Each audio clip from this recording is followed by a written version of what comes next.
अब दोस्तों आपको यहाँ पे क्या करना पड़ेगा, इस पैलेस को विजिट करने के लिए जो इसकी टिकट है वो तकरीबन 250 रुपीज़ की लगती है और आपको ऐसा ऑडियो गाइड मिल जाता है। और इस ऑडियो गाइड के साथ में हर पॉइंट के नंबरिंग लिखे हैं कि 1 नंबर पे आप एंट्री करते हैं, 2nd नंबर पे आप मयूर कलश वाले हिस्से पे आते हैं, 3rd नंबर पे जो मुख्य सामने आपको हिस्सा दिखाई दे रहा है दोस्तों, ये मुख्य प्रवेश द्वार हुआ था। और ये प्रवेश द्वार जो बना है ये पूरे का पूरा डिज़ाइन किया गया है मराठा शैली के ऊपर। और जैसे ही आप अंदर की तरफ जाएंगे ना तो आपको बीच वाले हिस्से में यहाँ पर कुछ उस समय की कांसे की और जो यहाँ के मेन मूर्तिकार थे जो कि विदेशी थे, उनकी यहाँ पर आज भी आपको जो कारीगरी है वो देखने को मिल जाएगी। जिनका यदि हम नाम की बात करते तो फलीची नाम का एक डिज़ाइनर था जिन्होंने इस पूरे महल के अंदर की मूर्तियों को तराशा था अपनी देखरेख में। फिर वहाँ पे आपको मुगल शासनकाल के जो मेहराबदार कमरे हैं, गलियारे हैं, वो देखने को मिल जाएंगे। अंदर की तरफ में प्रॉपर वीडियो अलाउड नहीं है, बाहर की तरफ से वीडियो बना सकते हो। फिर आपको एक बहुत बड़ा रिसेप्शन रूम देखने को मिलेगा दोस्तों। और रिसेप्शन रूम के अंदर जो यहाँ के महाराज थे सयाजी राव तृतीय गायकवाड़ जिनको बोलते हैं, उनकी बहुत सुंदर आपको एक फ़ोटो देखने को मिलेगी जहाँ पर वह लोगों का स्वागत किया करते थे। फिर आप थोड़ा गैलरी में बाहर निकल कर आएंगे तो वहाँ पे आपको आर्मरी सेक्शन देखने को मिल जाएगा जहाँ पे आज भी उन राजघराने परिवार के जो हथियार वगैरह हैं, तलवारें वगैरह हैं, वो सब यहाँ पे रखे हुए हैं जिनके ऊपर सोने के नगों का काम किया गया है, बारीक काम यहाँ देख सकते हैं। फिर आप आगे की तरफ आएंगे तो दोस्तों वहाँ पे आपको राजगद्दी वाला सिंहासन वाला हिस्सा दिखाई देगा जहाँ पे राजघराने परिवार के लोगों का राज तिलक होता है। और उसी राज तिलक वाले हिस्से के अंदर यदि हम बात करते हैं एक पूरी लिस्ट की, तो यहाँ पर जो हॉल के अंदर राज्याभिषेक हुआ था फतेह सिंह जी का, प्रताप सिंह जी का, और प्रेजेंट में जो रणजीत सिंह जी हैं उनका भी यहीं पर राज तिलक हुआ था। तो इस पूरे हिस्से को देखने के बाद में दोस्तों जब हम बाहर की तरफ आएंगे, विजिट करेंगे, तो हमें बड़े बड़े प्रांगण दिखाई देंगे जहाँ पे राजघराने परिवार के बच्चों का, बड़ों का, सबका जीवन यहाँ पे गुजरा है। फिर हम एक बड़ा सा दरबार हॉल देखेंगे दोस्तों यहाँ पे। उस दरबार हॉल की जो शानो शौकत है उसको हम हाथी दरबार हॉल बोलते हैं, जिसको बताते हैं कि उसके कॉर्नर पॉइंट पे हाथी जैसी जो शेप है वो बनी हुई है। और राइट वाले हिस्से में जब आप घुसेंगे अंदर की तरफ दोस्तों तो यहाँ पे आपको बड़ा दरबार हॉल देखने को मिलेगा। तो दोस्तों ये जो दरबार हॉल है ना, इसकी लंबाई बहुत ज़्यादा बताते हैं और यहाँ के महाराजाओं की खुद की जुबानी है कि हम बहुत खुश नसीब है जो हमारा जन्म गायकवाड़ फैमिली के अंदर हुआ, इस राजघराने के अंदर हुआ। और समय समय पर सबने अपना अपना योगदान दिया। इस पूरे गायकवाड़ के इस हॉल के अंदर अलग अलग जो यहाँ के शासक थे, मंत्री थे, उन लोगों की फुटेज वगैरह देखने को आपको मिल जाती है।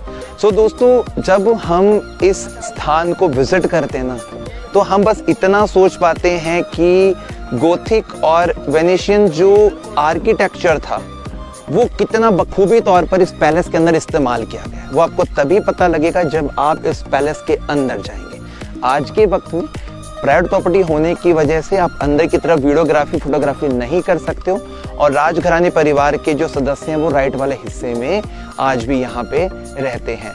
सो दोस्तों हम यहाँ पर इस पूरे पैलेस को अच्छे से विजिट कर चुके हैं। और एक लास्ट बार बताऊँगा आपको मैं, सामने की तरफ जब को सबसे ऊंची यहाँ पर एक टॉल इसकी जो बिल्डिंग दिखाई दे रही है दोस्तों, ऐसा बताते हैं कि उस वाले हिस्से को क्लॉक टावर या वॉचिंग पॉइंट बनाने का विचार किया था जहाँ पे बड़ी घड़ी लगनी थी, लेकिन किसी कारण से वहाँ पे घड़ी नहीं लगी और इसको इस तरीके से ही छोड़ दिया गया। अब हम थोड़ा सा लक्ष्मी विलास पैलेस के बाहर के नज़ारे को काफ़ी करीब से देख लेते हैं। आप यहाँ देख सकते हैं दोस्तों कि स्टोन के ऊपर जो काम किया गया है वो काफ़ी ज़्यादा बेहतरीन है। और इसी के साथ साथ में जब आप इन पैनल्स को देखेंगे ना तो आपको यहाँ पर स्टोन के ऊपर अलग अलग जो एनिमल्स होते हैं वो भी देखने को मिलेंगे, या फिर आप कह सकते हो फ्लावर वगैरह जो होते हैं डेकोरेटिव के लिए, वो भी यहाँ पर इन पिलर के ऊपर काम किया गया है। तो आप समझ सकते हैं कि तकरीबन 12 वर्षों में जब पूरा ये पैलेस बनकर तैयार हुआ होगा तो कितनी शिद्दत के साथ में यहाँ पे कारीगरों ने काम किया होगा। इसी के साथ में यहाँ पे जब इस तिरपोलिया को देखेंगे, 3 दरवाजे को देखेंगे, तो ये भी अपने आप में काफ़ी उम्दा है। और जिस चीज़ का हमने जिक्र किया था कि गोथिक और वेनिस जो स्ट्रक्चर है, शैली है, उसका जिक्र आप यहाँ पे इन मूर्तियों से लगा सकते हैं। ये जो अलग अलग यहाँ पे मेल दिखाए गए हैं और सेम एज यहाँ पे ग्लास वर्क भी सामने को देखने को मिलेगा। और ऊपरी भाग पे आप इसकी छत वाले पैटर्न को समझ सकते हैं। सेम एज दोस्तों जब आप थोड़ा बाहर की तरफ आएंगे और लक्ष्मी विलास पैलेस को जब यहाँ से आप निहारने की कोशिश करेंगे, जो कि अपने आप में उस बारीक कला का एक बहुत अच्छा एग्जाम्पल हमारे सामने आज प्रेजेंट हो रहा है।